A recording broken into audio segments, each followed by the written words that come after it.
In the heart of Christian theology, Jesus, known as the Son of God, and Mary, his blessed mother, stand as towering figures of faith, compassion, and divine grace. But what if I told you that Islam also holds Jesus and Mary in the highest reverence, not as enemies to the faith, but as holy, honored, and essential to understanding God's plan for mankind? This is their story. Most Americans associate Jesus and Mary solely with Christianity. But in the Quran, Islam's holy book, Jesus, called Isa in Arabic, and Mary, Maryam, are mentioned with deep admiration. Jesus is referred to 25 times, while Mary is mentioned more than any other woman in the Quran. Yes, more than even Prophet Muhammad's own mother or wives. In fact, an entire chapter of the Quran is named after her. Surah Maryam, chapter 19.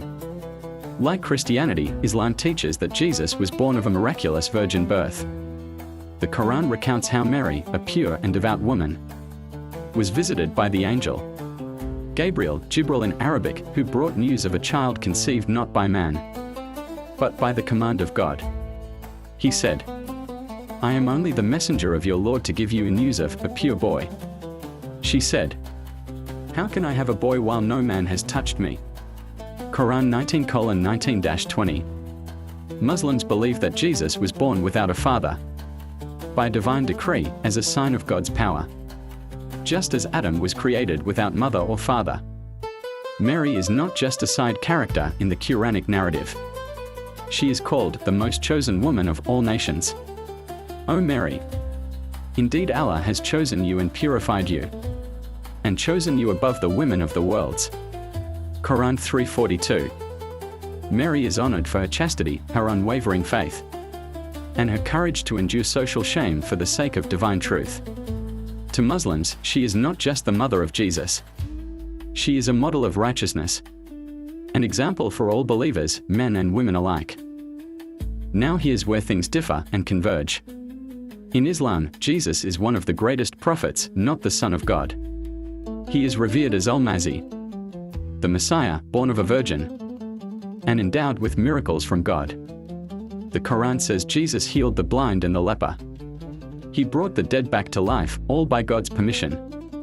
I have come to you with a sign from your Lord. I make for you the shape of a bird from clay. Then I blow into it and it becomes a bird, with God's permission. Quran 3:49. Muslims do not believe that Jesus was crucified. Instead, they believe he was raised up by God and that someone else was made to appear like him. They did not kill him, nor did they crucify him, but it was made to appear so to them. Quran 4:157. This doesn't mean Muslims disrespect the Christian narrative, it means they understand it differently. To them, Jesus is not divine, but he is a servant of God, a bringer of truth, and a sign of the hour, meaning he will return at the end of times to restore justice and defeat falsehood. Wait, did you catch that? Muslims believe that Jesus will return.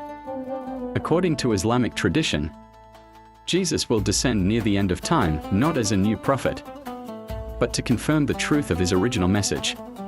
He will correct misconceptions, break the cross, not literally, but symbolically, and establish peace and justice. He will defeat the Antichrist, called Dajjal in Islam, and unite humanity under the worship of the one God. So what does this all mean?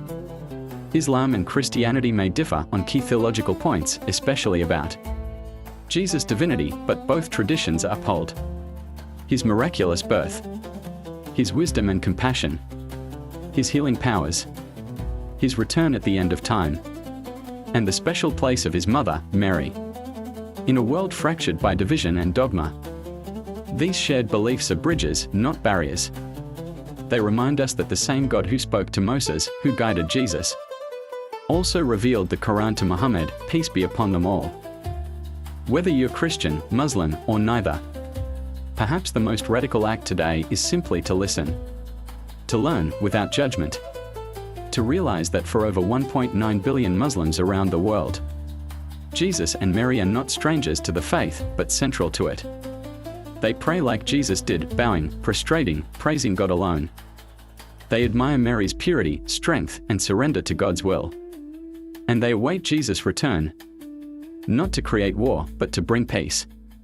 In a time of noise, anger, and division, perhaps it's time to listen to the whispers of ancient truths echoing across faiths, to remember that we are more connected than we think, and that Jesus and Mary belong not to one religion, but to all hearts open to God.